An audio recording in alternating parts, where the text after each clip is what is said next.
Welcome back दोस्तों। आज हम समझने वाले हैं लिक्विडिटी स्वीप को, एक बहुत ही इंपॉर्टेंट कॉन्सेप्ट जो स्मार्ट मनी कॉन्सेप्ट में बार बार सामने आता है।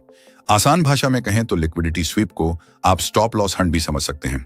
यानी जब मार्केट में बायर्स या सेलर्स के स्टॉप लॉस हिट होते हैं तो उस प्रोसेस को लिक्विडिटी स्वीप कहा जाता है।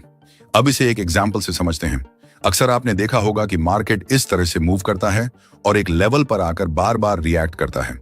इस पॉइंट को हम एक स्ट्रॉन्ग सपोर्ट के रूप में पहचान सकते हैं। अब क्या होता है, जैसे ही प्राइस इस सपोर्ट लेवल के पास आती है, ज्यादातर रिटेल ट्रेडर्स यहां लॉन्ग ट्रेड का प्लान बनाते हैं। लेकिन इसके बाद बिग प्लेयर्स अपना मूव करती हैं और प्राइस को नीचे पुश करके उस सपोर्ट के नीचे जो स्विंग लो है उसे तोड़ देती है। इस मोमेंट पर रिटेल ट्रेडर्स क्या सोचते हैं, अब तो सपोर्ट टूट गया, मार्केट बेरिश हो गया है और वो शॉर्ट ट्रेड लेने की प्लानिंग करने लगते हैं। लेकिन यहीं पर सबसे बड़ा ट्रैप होता है, क्योंकि अक्सर ऐसा नहीं होता। प्राइस थोड़ी देर के लिए नीचे जाकर सभी के स्टॉप लॉस हिट करती है और फिर अचानक से रिवर्स होकर ऊपर की तरफ मूव करने लगती है।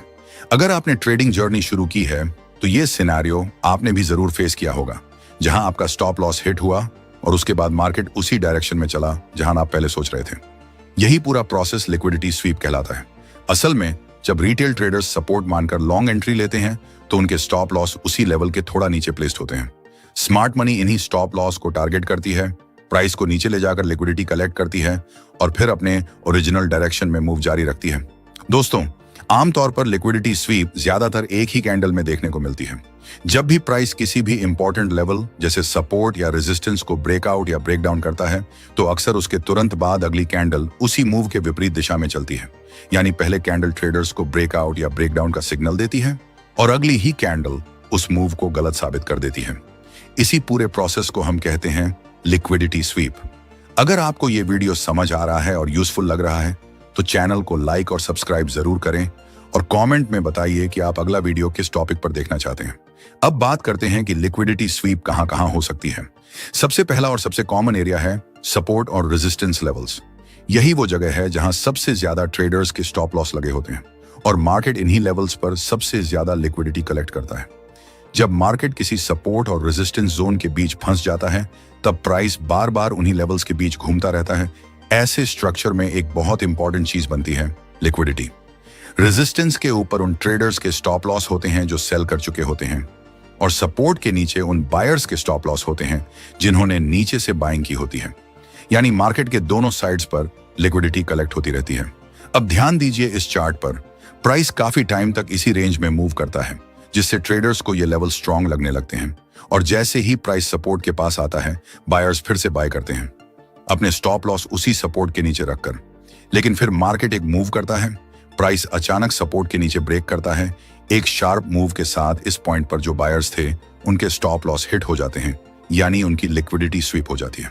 साथ ही कई नए ट्रेडर्स इस ब्रेकडाउन को देखकर सेल कर देते हैं और वो अपना स्टॉप लॉस ऊपर उसी रेंज के अंदर रख देते हैं। अब यही वो मोमेंट है जहां स्मार्ट मनी एंट्री करता है। प्राइस नीचे ज्यादा देर टिकता नहीं बल्कि तुरंत स्ट्रॉन्ग रिवर्सल देता है और वापस ऊपर की तरफ मूव करता है। इस रिवर्सल में क्या होता है, पहले बायर्स के स्टॉप लॉस हिट हुए थे और अब जो नए सेलर्स ब्रेकडाउन पर सेल किए थे उनके भी स्टॉप लॉस हिट हो जाते हैं। यानी मार्केट ने एक ही मूव में नीचे की पूरी लिक्विडिटी कलेक्ट की और फिर ऑपोजिट डायरेक्शन में मूव कर दिया। इस पूरे प्रोसेस को हम कहते हैं लिक्विडिटी स्वीप।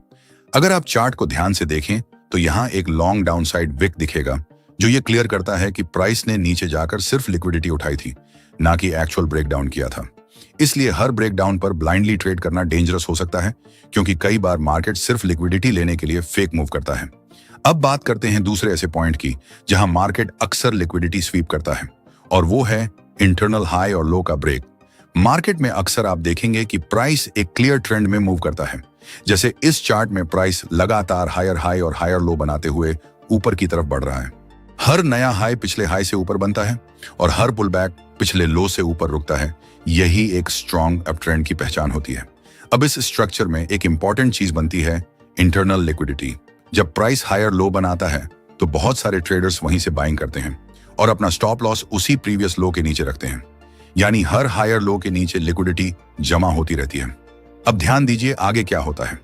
प्राइस एक और हायर हाई बनाता है, लेकिन इस बार अचानक से नीचे की तरफ स्ट्रॉन्ग मूव आता है और प्राइस इस इंटरनल लो को ब्रेक कर देता है।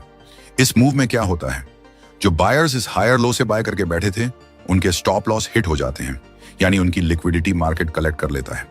साथ ही कई ट्रेडर्स इसे ट्रेंड रिवर्सल या ब्रेकडाउन समझकर यहां पर सेल एंट्री ले लेते हैं और अपना स्टॉप लॉस ऊपर स्ट्रक्चर के पास रख देते हैं। अब यही वो पॉइंट है जहां स्मार्ट मनी अपना खेल दिखाता है। प्राइस नीचे ज्यादा देर नहीं रुकता, बल्कि तुरंत स्टेबलाइज होता है और फिर स्ट्रॉन्ग अपसाइड मूव करता है। इस मूव में पहले बायर्स के स्टॉप लॉस हिट हुए और अब जो नए सेलर्स ब्रेकडाउन पर सेल किए थे उनके भी स्टॉप लॉस हिट हो जाते हैं। यानी मार्केट ने एक ही मूव में नीचे की लिक्विडिटी स्वीप की और फिर ऑपोजिट डायरेक्शन में मूव कर दिया। इसी सेटअप को हम कहते हैं इंटरनल लिक्विडिटी स्वीप। अगर आप चार्ट में देखें तो ये मूव अक्सर एक शार्प ड्रॉप के साथ आता है जो प्रीवियस लो को ब्रेक करता है और उसके बाद स्ट्रॉन्ग बुलिश कंटिन्यूएशन देखने को मिलता है। अब यहां से मार्केट साइडवेज फेज में एंटर करता है। प्राइस अब एक फिक्स्ड जोन के अंदर ऊपर नीचे मूव कर रहा है, ना नया स्ट्रॉन्ग हाई बना रहा है और ना ही कोई बड़ा ब्रेकडाउन दे रहा है।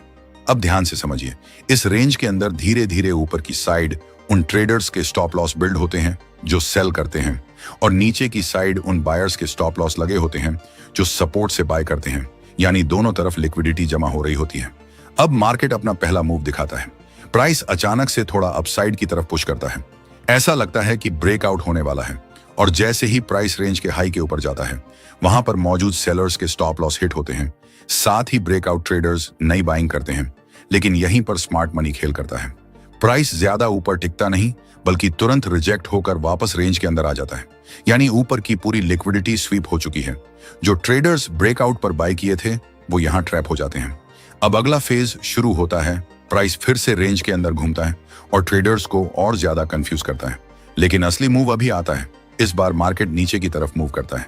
प्राइस धीरे धीरे रेंज के सपोर्ट को ब्रेक करता है और थोड़ा नीचे भी जाता है और जैसे ही ये ब्रेक डाउन होता है नीचे मौजूद बायर्स के स्टॉप लॉस हिट हो जाते हैं और कई ट्रेडर्स ब्रेक डाउन समझकर यहां सेल कर देते हैं। लेकिन ठीक इसी पॉइंट पर मार्केट फिर से रिवर्स करता है और वापस ऊपर की तरफ मूव करने लगता है।